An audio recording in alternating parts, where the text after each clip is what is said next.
आज फिर कोई फैसला नहीं हुआ, लेकिन मखसूस नशिस्तों पर सुप्रीम कोर्ट की एक वजाहत सामने आ गई है। पीर को क्या होगा, आपको क्या लगता है, और इस वजाहत से अब क्या फ़र्क पड़ेगा? आपको लगता है इलेक्शन कमीशन अभी कोई हतमी नतीजे पर नहीं पहुंचा, अभी उसने पहुंचना है और ये वजाहत उसमें कोई फ़र्क डाल सकती है?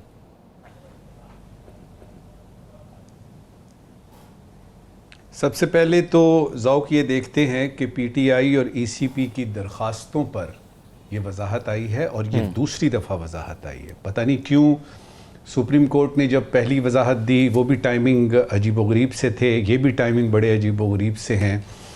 फिर ये है कि इसमें उन्होंने वो जो आपके जजेज़ हैं, अक्सरियती जज जिसमें जस्टिस मंसूर अली शाह भी शामिल हैं, उन्होंने कहा है कि ईसीपी को इस फैसले पर अमल करना होगा। ये दूसरी मरतबा फ़िक्रा दोहराया गया है कि ईसीपी को इस फैसले पर अमल करना होगा। और फिर ये कि इलेक्शन एक्ट में तरमीम से 12 जुलाई का फ़ैसला गैर मुअस्सर नहीं हो सकता। देखिए, एक उन्होंने आर्टिकल की भी बात की है, आर्टिकल 189 की। तो थोड़ी देर के लिए ये देख लेते हैं कि पाकिस्तानी कॉन्स्टिट्यूशन का, आईन पाकिस्तान का ये आर्टिकल क्या कहता है। मुझे याद पड़ता है कि जस्टिस मुनव्वर से जब सीखा करते थे कॉन्स्टिट्यूशन के बारे में, उनसे पूछा करते थे, तो 4-5 बातें वो बड़ी वजाहत से उन्होंने हमें एक्सप्लेन की थी। उनमें से एक आर्टिकल 189 था। बेसिकली ये 2-3 बातें हैं इसमें। एक तो ये है कि सुप्रीम कोर्ट ने अगर कोई फैसला दे दिया तो वो बाइंडिंग होगा तमाम अदालतों पे। ये बुनियादी उसकी वो है।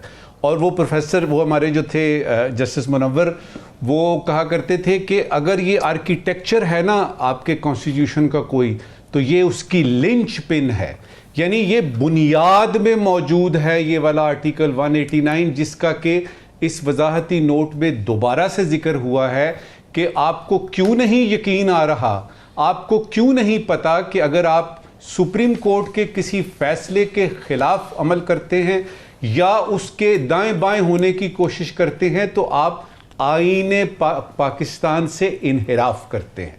तो ये तो हो गया आपका 189।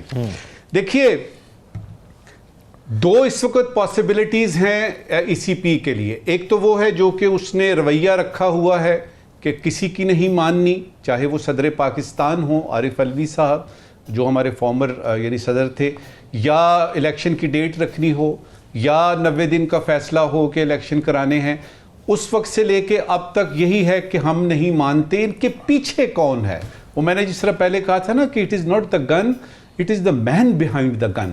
कौन है जिसकी ताकत पे ईसीपी जैसा एक छोटा सा इदारा सुप्रीम कोर्ट के सामने खड़ा है, ये देखना पड़ेगा। अब ये है कि क्या एक और दरख्वास्त लेके चले जाएंगे ईसीपी वाले सुप्रीम कोर्ट के पास, ताकि डिलेइंग टैक्टिक्स, वो जो ताखीरी हरबे हैं, वो इसी तरह से करते रहें और बात पहुंचे और दरी असना हुकूमत जो है वो इन तरामीम पे अमल कर ले। और ये जो आपके हैं जो मखसूस नशिस्तों वाले, या तो ये यानी इनके पास चले जाएं, PMLN के पास और PPP के पास, या फिर इनके वोट जो है वो हवा में मुअल्लक हों और काम जो है वो सीधा सीधा सा हो जाए।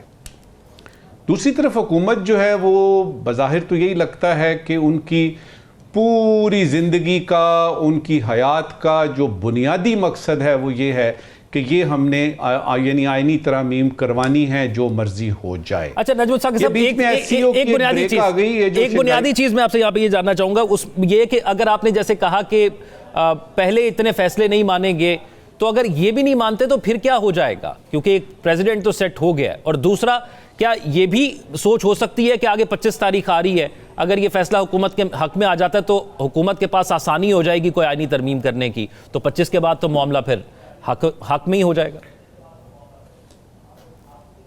देखिए, इसमें सुप्रीम कोर्ट जो है ना उसके पास कोई डाले हैं और वीगो हैं, ना ही उसके पास कोई पुलिस है, ना ही उसके पास रेंजर्स हैं कि वो भिजवाएं और जाके ईसीपी को झंझोड़ें और उनके वो जो कमिश्नर साहब हैं उनको कहें कि भाई आप ये क्यों नहीं मान रहे। वो क्या करेंगे?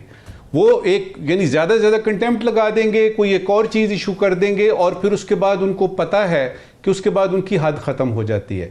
क्योंकि आपकी किसी भी अदालत के फैसले की अमल दरामद जो उस पर होता है वो आपके एग्जेक्टिव्स करते हैं। अब इसमें हम क्या देख रहे हैं कि आपके एग्जेक्टिव्स या आपकी इंतजामिया या आपकी हुकूमत जो है वो तो एक तरह से इस तरफ खड़ी है कि वो ईसीपी के साथ खड़ी हुई है। तो क्या यानी कौन कराएगा इस पे? तो लगता यही है कि ये जो टसल शुरू हुई है सुप्रीम कोर्ट की और इनकी यानी ये जो आपकी इंतजामिया है या हुकूमत है, ये अभी कुछ देर चलेगी।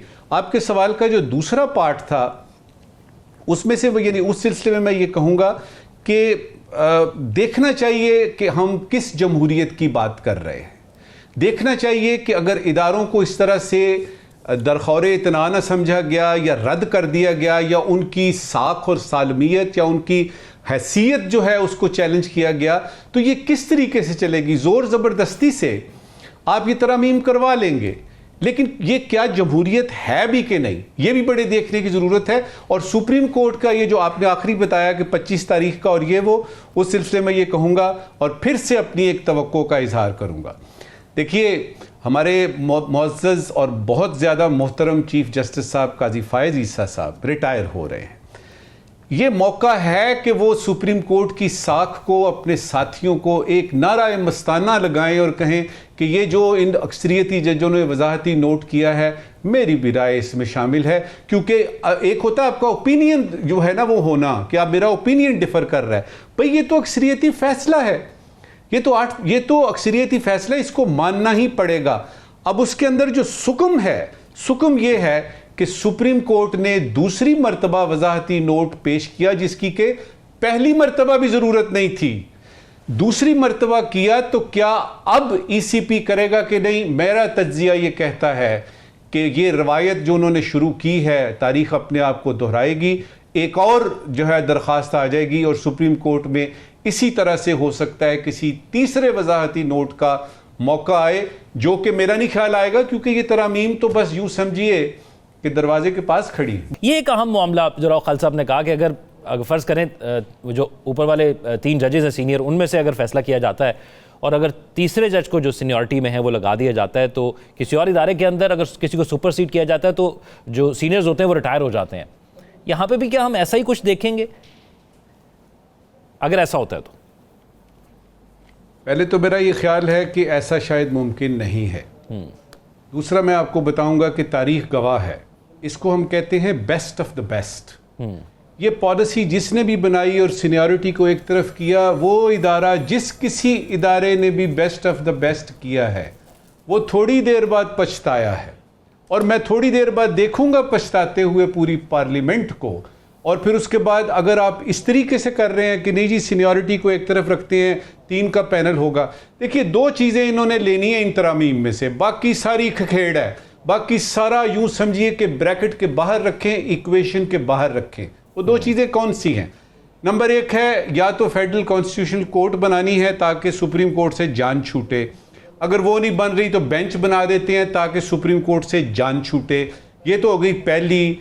दूसरी ये है कि ये जो चीफ जस्टिस बनेंगे सुप्रीम कोर्ट के, उसको हम सीनियरिटी की बेसिस पे नहीं बनाएंगे, उसके लिए हम एक पैनल बनाएंगे 3 का, और ये मर्जी होगी हमारी कि हम उनमें से किसको चुनते हैं। ये 2 चीज़ें हैं, बाकी सारी की सारी जो है ना वो यूं समझिए कि बढ़ा भी देते हैं ज़ेब दास्तां के लिए, ये बाकी सारी ज़ेब दास्तां के लिए है। पीपल्स पार्टी को ये टास्क मिला हुआ है कि उन्होंने ये तरामीम करवानी है। अब उस तरफ ये है कि उसमें यह है कि एक रिपोर्ट कार्ड हमने सुना है, मेरे दोस्त कहते हैं कि एक रिपोर्ट कार्ड तैयार हो रहा है कि अगर बिलावल भुट्टो जरदारी साहब ने प्राइम मिनिस्टर बनना है तो उनके रिपोर्ट कार्ड में जो टॉप मोस्ट होगी ना परफॉर्मेंस, वो ये होगी कि पीपल्स पार्टी ने इसको यानी इस काबिल किया, इस तरामीम को, ये कबूल हो गई। आप नोट करेंगे इस तरफ खुर्शीद शाह भी आपको नजर आएंगे हेड करते हुए, हालांकि आराम से जो है वो लॉ मिनिस्टर उसको हेड कर सकता था। टास्क मिला हुआ है या टास्क ले लिया गया है इस चीज का पीपल्स पार्टी ने, लेकिन वो एक चीज भूल रहे हैं कि अगर वो नून की बात करते हैं तो नून की फैमिली में भी एक प्राइम मिनिस्टर का कैंडिडेट है। लिहाजा मैं फिर से कहूंगा कि इसमें हो सकता है मौलाना की वजह से गड़बड़ ना हो सकता है किसी आउटसाइड फैक्टर की वजह से प्रॉब्लम ना हो सकता है पीटीआई की वजह से प्रॉब्लम ना हो, ये नून की वजह से प्रॉब्लम हो। और उसमें से कुछ लोग जो होते हैं ना, जो अननोन किस्म के बेचारे जो सामने ही नहीं आते, जो सिर्फ वोटिंग के लिए आते हैं, वो कुछ 7-8 लोग दाएं बाएं हो जाएं और तरामीम ना हो सकें। ये एक सिनारियो खींचा आपके सामने। अगर ये तरामीम हो जाती हैं, यकीन कर लीजिएगा कि यही हुकूमत जो इस वक्त है कल को आएगी अपोजिशन में पछताएगी। इस वक्त की आखिरी बात, एक फायदा इस वक्त जो है ना, वो कहते हैं ना कि पेनी वाइज पाउंड फुलिश, तो हुकूमत इस वक्त पेनी वाइज है कि जी वो जो सुप्रीम कोर्ट के पेंडिंग केसेस हैं वो ये हो जाएंगे वो हो जाएंगे, हम उनको बिल्कुल ख़त्म कर देंगे। ऐसा भी मुमकिन मुझे नज़र नहीं आ रहा। मेरा तज्जिया कह रहा है कि ये सारे के साथ सुप्रीम कोर्ट को आप नाराज़ कर देंगे, एक ज़ख्मी सुप्रीम कोर्ट होगी, उसके साथ आप ये तवक्कुआत कैसे वाबस्ता कर सकते हैं? पाउंड फुलिश कि आप अपनी पूरे के पूरे जुडिशरी को, उसके सिस्टम को तहबाला कर रहे हैं। हमारी हुकूमत जो है उसको एक, वो कहते हैं ना, टू किल सेवरल बर्ड्स इन्होंने मारने हैं एक स्टोन के साथ, उसमें से एक और भी है। और ये इस वक्त की आखिरी बात है।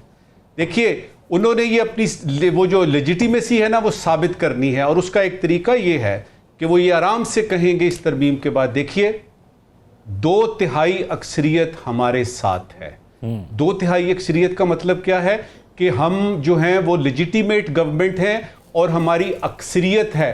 तो there goes the opposition out of the parliament. अब उनको इमरान खान की कतई तौर पे या पीटीआई की कतई तौर पे जरूरत ही होगी, वो आराम से कहेंगे कि ये एक वोट ऑफ कॉन्फिडेंस भी है।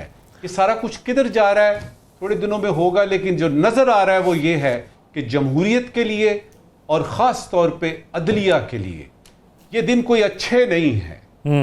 ठीक है।